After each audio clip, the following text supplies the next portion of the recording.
All right, what's going on, everybody? Welcome back to the channel. It's Millennial Trades. We're not going to be talking about trading in this video. This is going to be more of a spiritual video, a video about basically, in this video, I want to explain to you guys why looking at the ancient history of England is important in a sort of like a biblical perspective or a spiritual perspective from a Christian perspective. I want to talk about how God saved the English people and how we know that God saved the English people, the documents that we have, and what this means for us today, what this means for the modern world, what this means for eventually what would become America, the world's greatest empire, the greatest empire the world has ever seen. And you can't help but wonder, especially if you're living in America, you're living in the West, there's definitely successes. There's a lot of failures here too, but it's obvious that God favors this country and that God favors, for whatever reason, America over many others. And will that always be the case? Who knows? Probably not, because if we look at the Bible, it's just a continuous, it's a cyclical story of sort of a perfect unity with God, or coming to know God, and then the people descending back, away from God.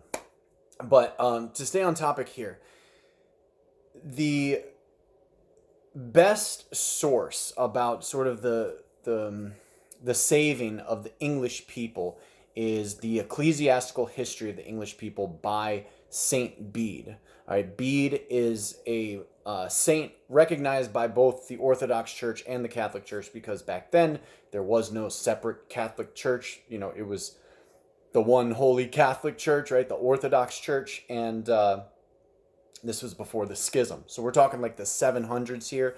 And what Bede essentially did is he recorded the conversions of all of these kings and political figures in England, and he recorded the interactions that the interactions between the bishops that were sent from the Middle East, right, from Greece and from Rome.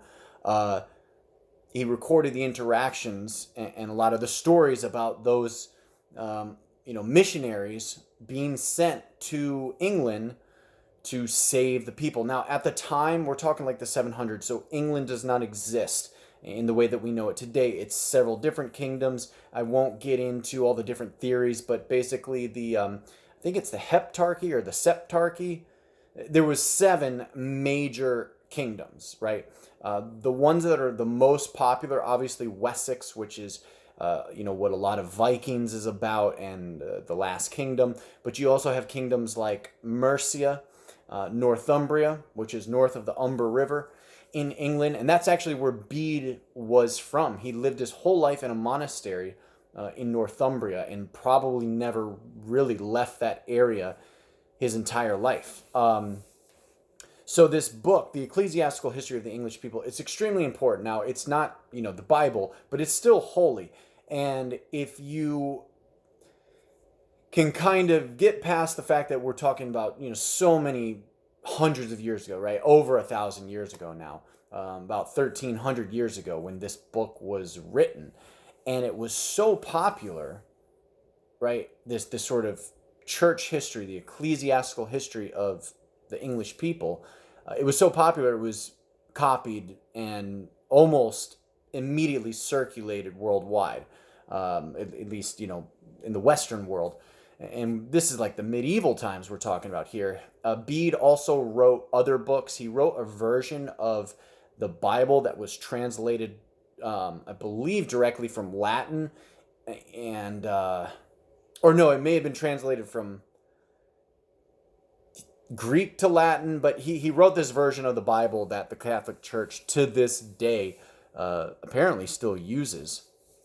So Bede is a very important figure because, he's a saint, obviously, but he what he gave us is a real gift. And I don't have a copy of the book with me because I let somebody borrow it. I went to Bible study tonight, actually, and but somebody from my church is borrowing this book. But this is why I want to talk about it, because a lot of people don't know about this, and a lot of Orthodox Christians don't know about Saint Bede or the ecclesiastical history of the English people.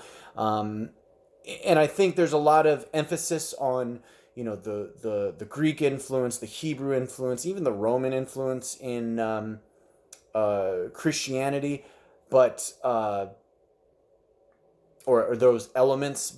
But there's also the Anglo-Saxons, right? The English people. You could call them Anglo-Saxons. There were Jutes. There were probably Danes. There were all kinds of people that were living on this island, what was post-Romano Britain at the time, right? The Rome had to pull out in, I think it's I want to say 421. I might be wrong about that, but it might be 410. 410, Rome pulls out. They can't provide any more support, and England kind of falls into, or Great, Britain at the time falls into, recession for hundreds of years. I mean, it was absolutely terrible. And you're talking about heathenism and barbarism, just running rampant in Britain. But somehow they all managed to convert, and all of the ancient pagan kings of Northumbria and Wessex and Mercia and Kent, these were all like almost Nordic peoples, not Nordic, but Germanic peoples that had come over and kind of replaced, I guess, what maybe you would call Welsh these days. There was a huge migration, possibly a replacement, but you have all these heathens, these Germanic heathens now living in Britain after Rome, so 500s, 600s, and they all managed to convert. Almost every single one of them. Now, there were some periods where a king would convert, and then maybe his son or something will kind of revert back to paganism. But by 700, 800, the kingdoms in England had been saved by God. They had converted, they had been baptized, the people had been baptized, and Bede talks about all of this. Another thing that really legitimizes Bede is he is Northumbrian, right? He is not from Greece. He's not from Rome. He's not one of these highly educated, bishops. He was basically a monk, right? That's all he was. Maybe a priest. And he realized that he was a part of a barbarian race. He talks about this, in the ecclesiastical history. Acknowledges the fact that he was born of a barbarian race, and sort of gives thanks gives much praise and thanks to God and all of the the missionaries that were sent from Rome and from that part of the world to try to convert these people. So when we're talking about the Anglo-Saxons, the Jutes, right, just the English people in general, in this book, The Ecclesiastical History of the English People, you get the sense that he's not really trying to describe ethnicities per se, right? What he's trying to describe here is a group of people, a group of saved people, right? Not necessarily, it's not an ethnic identity. It's not even really a national identity yet at this point, because England hasn't been formed. It's still at least seven different kingdoms, if not more. But what you realize through reading this is that this identity, the Anglo-Saxons, it's sort of this saved group, right? They all sort of accepted Christ. They were heathen, they were barbarian, but they were saved by God, right? They were saved by God, and they all converted.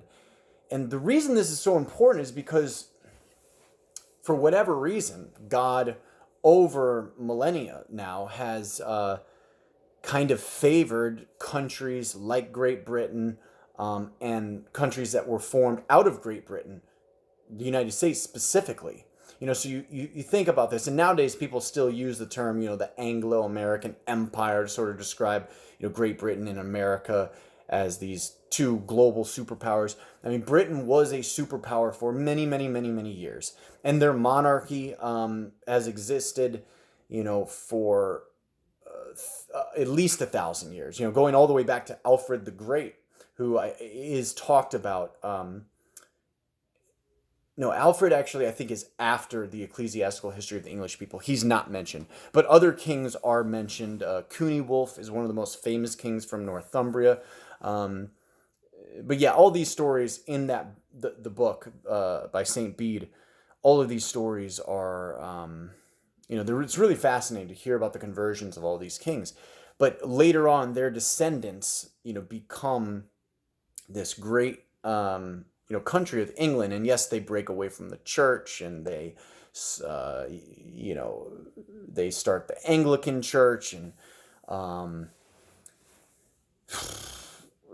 even so, right? Even though the country strays from orthodoxy for whatever reason, God favored the English people, favored the British Empire, and then later on went on to favor um, the United States, which came out of that Anglo-Saxon England. Because a lot of people forget about this too. The um, founding fathers of this country were essentially Anglo-Saxons, right? They were descendants of people from Britain, from England, and so are they the descendants of the same sort of saved heathen identity from Bede's time, right, in the 700s? Probably, yeah. There's probably some sort of lineage there. I mean, obviously there was a Norman conquest, there were Viking conquests, so a lot of people have also entered into this identity that is England or English. But you can see this, especially if you read the book, The Ecclesiastical History of the English People. You look into Bede. Gildas is another one, but he's earlier than Bede, and he basically talks about all the barbarians coming in, the Anglo-Saxons coming in and taking over Britain and pushing the post-Romano Britons out. That's sort of more Gildas's stuff. But there were very early Christians as well, even before Bede, that were kind of taken over by these heathens, right? By these Germanic heathens that had moved in over a couple of hundred years. And whether there was a great replacement or not, I mean, there's a lot of debate about that. But what's not really debatable is if you look at just the history, look at the rise of the English people, the rise of the English kingdom and Great Britain and all the power there, and then the United States forming out of that, there seems to be some kind of lineage there. But we cannot forget that if it were not for the bishops, the missionaries that were sent to try to convert these English people, I forget which saint it was, but I want to say, I can't remember, but there's a story about a saint, and I guess he was a bishop, and he, was in the slave markets in Rome and saw these blue-eyed, blonde-haired but feral children, and asked where they came from, and somebody told him they're Angles, and he said, well, that makes perfect sense because they look like angels, and like misinterpreted what Angles actually meant. That could just be a story, but there is a reference to that, and that was what sparked sort of the Greco-Roman Christians to take an interest in England, because they realized there were these people up there that could be saved, right? And they used to be part of the Roman world. They wanted to bring them back into the fold of, whatever was left of the Roman Empire. And in a lot of ways, when we think about the Roman Empire, you can sort of think about the British Empire being an extension of that, and then the American Empire being even a further extension, right? Just look at a lot of the ways the government is structured, a lot of the architecture. There's an ode to that. And even though this country was built by these Anglo-Saxons from England, they still sort of, you can see how they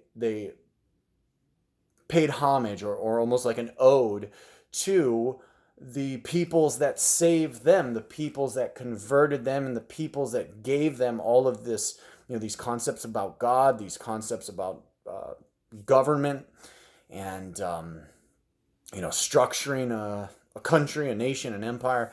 It's very, very interesting. And yes, I've got a lot of different strands of thoughts here, but I would say this is very important. This is very holy information and very important information to consider, especially when you're trying to think of like, what is our place in this world? Why was I born in this country? Why am I? What is God's will for any of us? You look at history and you look at just the progression of these Christian peoples, and it almost goes into the biblical story of it. It goes along with it, where there's a cycle of kind of coming to know God and then descending away from God, almost like a story of Constantinople in a way. Where Constantinople was founded by these Christians, a Christian emperor, and then 1,000 years later, it's reduced to rubble and taken over by Muslims. This is the story of God's people, has been since the Old Testament. So, yes, the English people, the post-Romano Britons and the Anglo-Saxons, these Germanic tribes that eventually went on to become Great Britain, and then, the founders of the United States. You have to kind of think about this in context with their conversion. The question that I am going to propose to end this video is, if these people were not converted, right? If they had remained heathen and remained barbarians, if they had never accepted the word of God, would they have ever been favored? Would we have ever seen these great empires like Britain and the United States come to power? It's definitely something to consider and something to think about. So I think that's enough of my thoughts, enough of my ramblings. But I wanted to make that book, make more people aware of that book, The Ecclesiastical History of the English People, St. Bede, and the Conversion of the English People, and how very well, there might be some sort of divine lineage there because of their conversions that we see, these empires that still exist to this very day. So that being said, I will see you guys on the next video.